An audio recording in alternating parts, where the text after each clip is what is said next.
Today is July 31st, 2023. I want to talk about the conflict in Ukraine. I want to talk about the ongoing Ukrainian offensive. I want to start by taking a look at liveuamap.com. It is a live map, pro-Ukrainian, so please keep that in mind when we look at it. But even this pro-Ukrainian map shows the line of contact virtually unchanged after now nearly 2 months of offensive operations. Now, there's one area here where they are claiming Russia has lost control over Robotny, but this is not true. This is not verified. Even Western sources are not reporting on this, and that's why I warn people that this is a pro-Ukrainian map. It will post any change, verified or not, in favor of Ukraine, and it'll take weeks or longer to post anything that develops that is not in Ukraine's favor.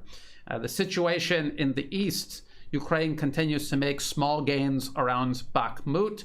But a point I want to make here is that Bakhmut and the areas around it are very similar to these areas in the south. These are security zones ahead of what are layered Russian defenses. Ukraine has not reached the layered defenses in the south yet, and they would have to take all of Bakhmut to actually reach the first of several layers of defenses that Russia has prepared since last year between Bakhmut and Popasnia. And I want to show you this map. This map is from this New York Times article from December 2022, Defenses Carved into the Earth. And they're talking about these defenses, layered defenses that Russia has created ahead of Ukraine's offensive. They started this over half a year ago. They have layered defenses in Zaporozhye and Kherson. They also have layered defenses between Bakhmut and Popasnia. They show these defenses: dragon's teeth, anti-tank ditches, trenches, pillboxes, and they have the maps of the defenses as of December 2022. They are much more extensive by now.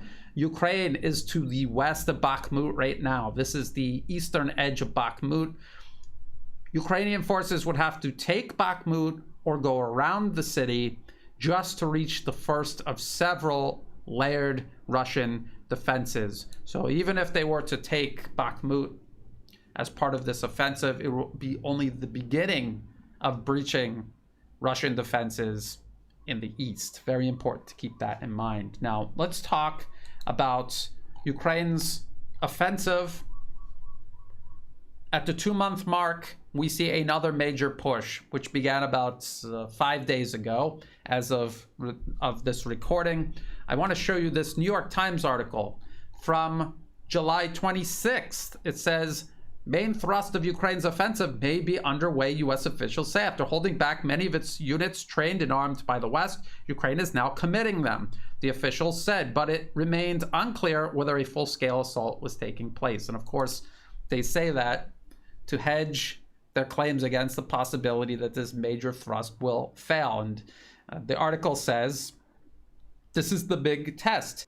One senior official said, administration officials and analysts said it might be only a matter of days to assess whether the attacks might be successful. It'll be clear soon whether this attack will allow Ukraine to change the current dynamic, said Michael Kaufman, a senior fellow at the Carnegie Endowment for International Peace. Well, now it has been several days, and what we have seen is no breakthrough and catastrophic losses by Ukraine. And after this New York Times article was published on July 26th, another one was published the day after, and it says, Ukraine pushes south but faces obstacles to counter-offensive. So the very next day, it was apparent that this offensive was not going well. They were suffering the same sort of losses they suffered in early June when they first launched their offensive. It says, a day after U.S. officials said the Ukraine had begun the main thrust of its counteroffensive, Kiev said it was pushing on 2 fronts. As President Vladimir Putin of Russia said, fighting had intensified. So everyone agrees the main thrust has begun. But the execution has proved difficult. Ukraine's forces must punch through dense minefields, tank traps, and other obstacles under withering air assaults and artillery bombardments across multiple Russian defensive lines and then push some 60 miles to the sea. It's important to understand what this means. They're saying that the offensive, the big push has begun, but they face all of these major obstacles, dense minefields, tank traps, other obstacles, and they're under withering air assaults and artillery bombardments. But you may have remembered this article here. This was from even earlier on. New York Times again. After suffering heavy losses, Ukrainians pause to rethink strategy. They admit that Ukraine has lost as much as 20% of its weapons and armor. And this is July 15th. And the article says Ukraine changed tactics, focusing more on wearing down the Russian forces with artillery and long-range missiles than charging into enemy minefields and fire. It's very important to understand what this all means, how the Ukrainian offensive has actually unfolded since the beginning of June when it started. They attempted at the very beginning to immediately break through Russian defenses. They had their armor supported by what they had left of their artillery, and they attempted to rush in, panic the Russian forces, and force them to flee. And they were hoping to recreate a situation similar to what unfolded in the fall in Kharkov, although the likelihood of that was very low, since in Kharkov, Russia had hardly any forces at all defending the area. In Zaporozhye, they have huge numbers of Russian forces defending the area, and they're organized in sufficiently prepared layered defenses. They were also trying to emulate NATO-style maneuver warfare, similar to what the US executed during Desert Storm in the 1990s in Iraq. They breached minefields and rushed through Iraqi defenses, decimating Iraqi forces. The idea that they were going to replicate this in Ukraine was extremely flawed, however. In Desert Storm, the US had a huge advantage in air power, long-range artillery, rockets, and missile systems. Ukraine does not. In order for them to have breached these minefields successfully in early June, they would have had to wipe out Russian forces that were in range and could fire upon their engineering teams as they cleared those minefields. They were unable to do that. They don't have air power. They have an insufficient amount of artillery to do that. That is why they launched the assault all at the same time. Artillery, armor, everything, all at one time. When it failed, they had no choice but to attempt to work on the defenses using long-range weapons, or they would have exhausted their entire force. Clearly, that did not work. The New York Times is admitting it's not working. They attempted the second big push, and they're still being faced by sufficient artillery and other weapons to stop them. I want to talk a little bit about this myth of Ukraine's artillery advantage. I've heard this from several Western analysts, including Michael Kaufman, who was referenced in this one New York Times article. I want to talk about the myth of Ukraine's supposed artillery advantage. And I want to expose this myth as yet further flawed thinking, similar to the thinking about NATO tanks and how great they were and how they would have enabled Ukraine to cut through Russian defenses, when clearly we knew that was not going to happen. We said it was not going to happen, and very clearly it did not happen. So let's figure out where this myth of Ukraine's artillery advantage came from, and why, after enjoying this advantage, when they launched their second big thrust just a week ago it still failed. Let's find out why. There's this article here from Forbes. This is from July 11th. Ukraine is winning the artillery war by destroying 4 Russian howitzers for every howitzer it loses. The article claims 17 months into Russia's wider war on Ukraine and a month into Ukraine's long-anticipated southern counteroffensive, Ukrainian forces are winning a key battle, the counter-battery battle, that is, the artillery-on-artillery fight that often determines which army prevails on a battlefield. And if that was true back in July 11th, then this big push would have went much differently, wouldn't it have? Where's Forbes getting this information about Ukraine destroying 4 Russian artillery pieces for every one that it loses. They're getting it from a site called Oryx. I've talked about Oryx before. It masquerades as some sort of open source intelligence resource. In reality, it is just war propaganda. It is the same war propaganda outlet that claimed Russia had lost 2,000 tanks and Ukraine 500 tanks. And this is the information that many analysts in the West used to draw conclusions that when NATO main battle tanks, modern main battle tanks, cut through Russian defenses, they would only have to defeat rusty T-55s. And that turned out to not be true, because Oryx is war propaganda, not actual intel. Oryx, regarding artillery losses, claims that Russia has lost 600 artillery pieces and Ukraine has only lost 200. Again, utterly absurd, utter war propaganda, and people using those numbers to then draw conclusions about the artillery aspects of the ongoing fighting. They are always going to draw the wrong conclusions. The Forbes article then says, huge consignments of Western-made systems, which often are more reliable and more accurate and further firing than Soviet-style systems. This is what they're claiming gives Ukraine the advantage. It also says, perhaps most importantly, Ukrainians have received from Germany, Norway, the United Kingdom, and the United States scores of counter-battery artillery radars that spot incoming artillery shells and rockets, pinpoint the source, and cue friendly howitzers and launchers to fire back. The radars, working in conjunction with small drones, make it very dangerous for Russian gunners to do their work. They have to shoot, then scoot fast to have any chance of surviving Ukrainian counter-battery radar, counter-battery fire. The Russians have their own radars and drones too, of course, but they obviously are less effective. It's so obvious that Forbes didn't even bother explaining how or produce any evidence to substantiate that claim. And in reality, that is not true. Russia at least has as good counter-battery capabilities as Ukraine, plus they enjoy an advantage of having many more radars, many more guns, and much more artillery ammunition. So obviously, Ukraine was not in any position to enjoy an artillery advantage.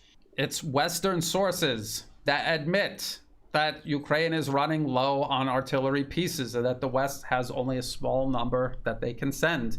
They have been emptying their inventories. The UK, France, have emptied their inventories of self-propelled guns to give to Ukraine. 155 millimeter artillery ammunition, we know that is running low. The Western media has talked about this for months. Between the US and Europe, they don't make anywhere near enough ammunition to sustain Ukraine's current rate of fire, which is still lower than Russia's rate of fire. We know that Ukraine is running out of artillery shells. Before the offensive began and now during the offensive, this is the whole reason Ukraine was unable to soften up Russian defenses first and then attempt to breach their defenses. That is how it should have went, and it didn't. The reason it didn't is because they didn't have nearly enough artillery ammunition to weaken their defenses first and then support assault troops as they moved forward. They did not have enough. They had to do it all at the same time.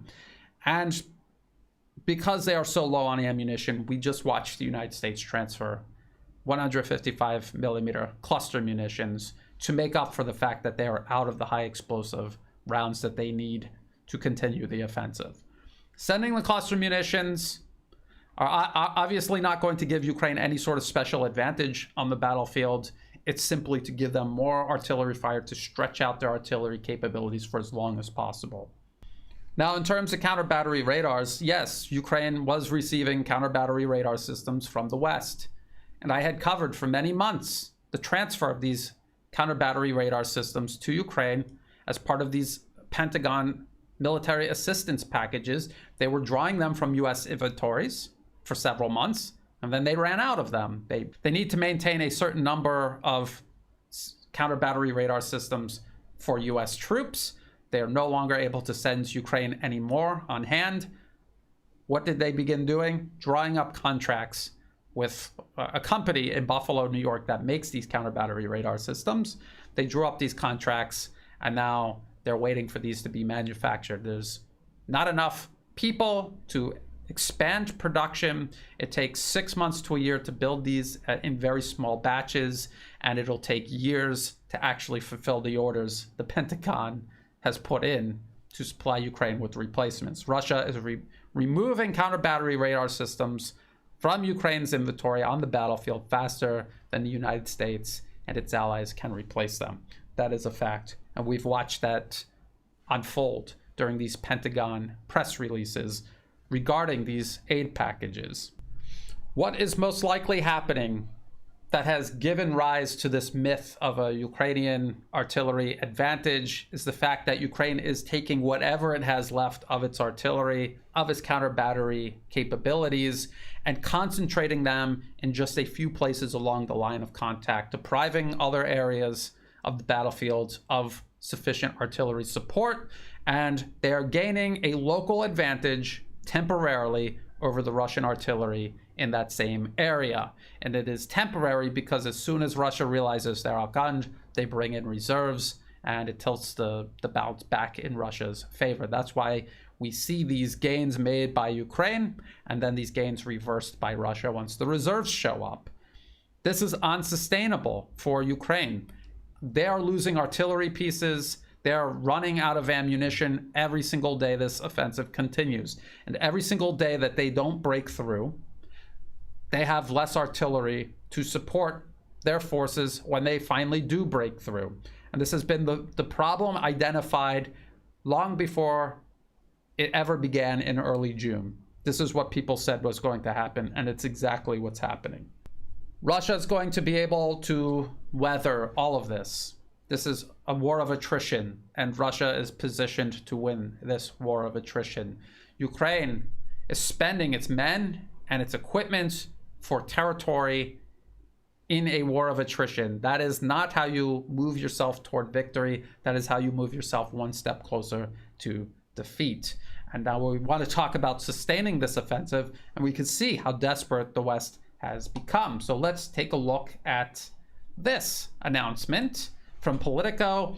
U.S. expects to begin delivering Abrams tanks to Ukraine in September. It says the plan is to send a handful of Abrams to Germany in August, where they will undergo final refurbishments. Once that process is complete, the first batch of Abrams will be shipped to Ukraine the following month, so September. The potential August and September deliveries mark the most specific time frame provided for when America's main battle tank is expected to roll onto the battlefield.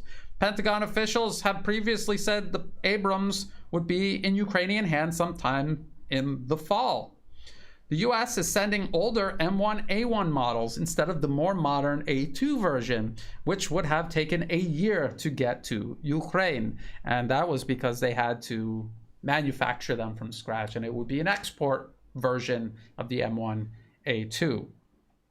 The article also talks about how Ukrainians are undergoing a 10-week training course to operate the M1 Abrams. And I've talked about this at length. If you're an entry-level tanker, you will spend 6 months at a minimum learning how to operate the M1 Abrams. Then you go to your unit and you need to train even more to learn how to be an efficient member of a tank crew. And then you need to train with other tanks to be efficient at fighting as a platoon, as a company, as a battalion, and then as a brigade. And then, of course, in terms of fighting combined arms warfare, 10 weeks is not nearly enough to achieve all of that. It will not be achieved. These M1 Abrams will roll onto the battlefield in the same condition as the German Leopard 2 tanks did, and they will end up burning in heaps just like the Leopard 2 tanks have. The Political article says the arrival of the tanks in the coming weeks will add a new lethal dimension to Ukraine's inventory as its forces struggle to break through entrenched Russian defenses along a front line that stretches for hundreds of miles. No, they will not. We see the Politico article still trying to sell this idea that some sort of wonder weapon can turn the tide on the battlefield for Ukraine. It cannot, just like the German Leopard 2 could not. We watched the German Leopard 2 tank in northern Syria used by Turkish forces who had plenty of time to learn how to operate them effectively, both as a tank and as part of combined arms operations. and they still burned in large numbers in northern Syria, defeated by irregular forces with far fewer resources than Russian forces in Ukraine. M1 Abrams, and actually a much newer version, the M1A2S, it's a version specifically made for Saudi Arabia. These were being used in Yemen, and they also suffered losses. And we know that because there were articles like this from Defense One from 2016. Saudi losses in Yemen war exposed by US tank deal. And the article says, turns out 20 of those tanks made in America by General Dynamics Land Systems are battle damage replacements for Saudi tanks lost in combat. Even though the formal announcement of the sale does not say where the tanks were fighting, the Saudi military is believed to have lost some of its 400 plus Abrams tanks in Yemen, where it is fighting Iranian-backed Houthi separatists.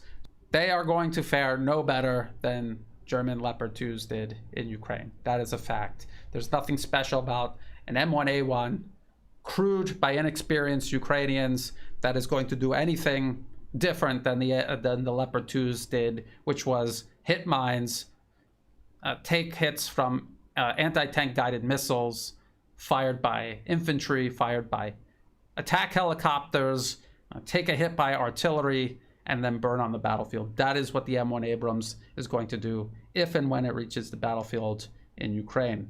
I want to talk about this article from the Telegraph. I heard Alexander Mercouris of the Duran talking about this. I highly recommend the Duran. If you're not following them, please do. They put out daily reports on Ukraine. Alexander talked about this. I want to talk about this also.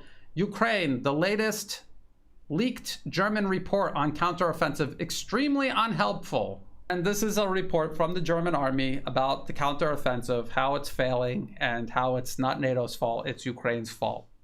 And the article says, Ukraine's counteroffensive is failing to make progress because its army is not fully implementing the training it has received from the West.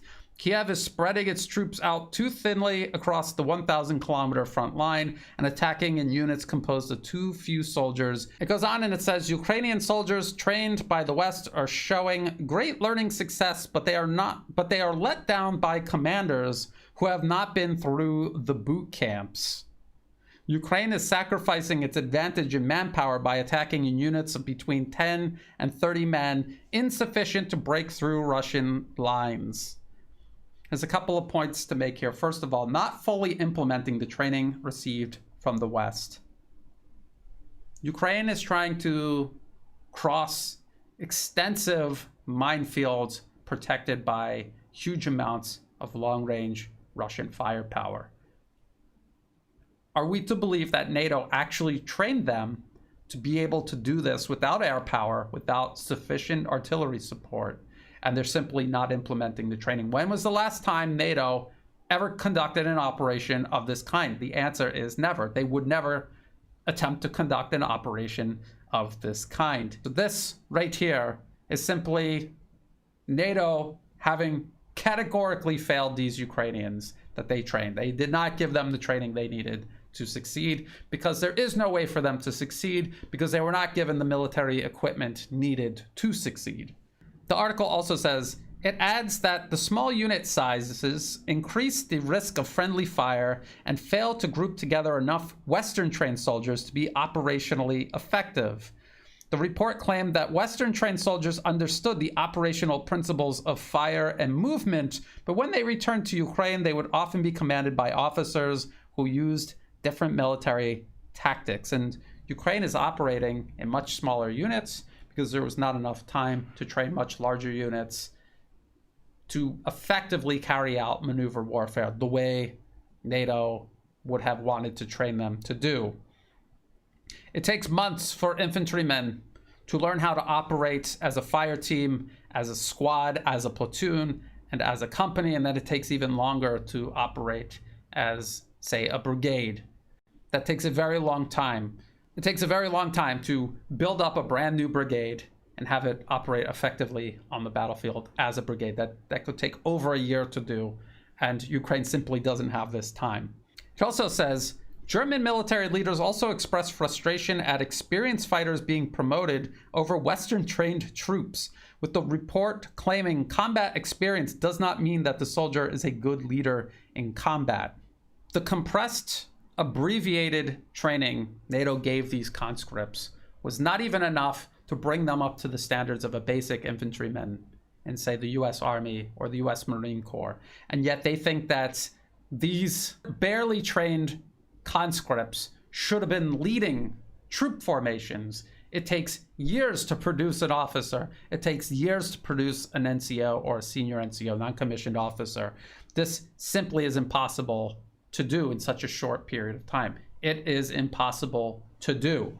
The German report is talking about how impossible it is to build these brigades out of scratch, that it's not working. You can't just train them in 3 months and throw them into battle. What the German report's doing, though, is blaming the Ukrainians and not blaming how unrealistic this entire NATO training program was to begin with. So that's where we are, 2 months into the offensive. Everything that analysts objectively looking at all of this have said over the last 6 months to a year about the problems Ukraine has in terms of artillery pieces and ammunition, the lack of trained manpower, the inability for NATO to raise brigades out of thin air, all of this is now being demonstrated on the battlefield amid this offensive. There was the first push in June, early June, which failed. There was an attempt to use it used everything, armor and artillery, to try to punch through in the first 24 to 48 hours, maybe the first week, and it failed. They took what artillery they had left and they attempted to wear down Russian defenses and try again. They received these cluster munitions to help extend their artillery capabilities for a little bit longer. This big push has failed, and now we have to wait and see what happens next. I want to remind people, finally, that Russia has created these defenses in layers for a reason. If Ukraine is actually able to put together a large enough assault that would cause significant Russian losses or potentially cut off or encircle Russian units, Russia will fall back to the next line of defenses. The whole purpose of this is to absorb Ukraine's offensive, diminish its offensive potential while maintaining the men and machines of the Russian military, so that when Ukraine's offensive does stop on the map, wherever it stops, it'll be fully exhausted, while Russia will have the ability to then counterattack, take back this territory, and decimate what's left of Ukrainian forces. I will keep an eye on this offensive. If there are any major developments, I will do another update. Until then, if you thought this video was useful, please like and share. Think about subscribing. It's free to do. It helps the channel grow. Check the video description below for other places you can find and follow my work. Also in the video description below are all of the links that I referenced while doing this video, as well as for ways you can help support my work. I do not monetize my YouTube channel. If an ad for some reason pops up anyway, please feel free to skip it. It's not helping me out at all. If you do want to help out, please do so through Buy Me a Coffee and also Patreon. And to everyone who has been helping out, whether it's a one-time donation, donations month to month, or even if you're just sharing this work with others, all of that is what makes this work possible. So thank you. And as always, thank you for watching.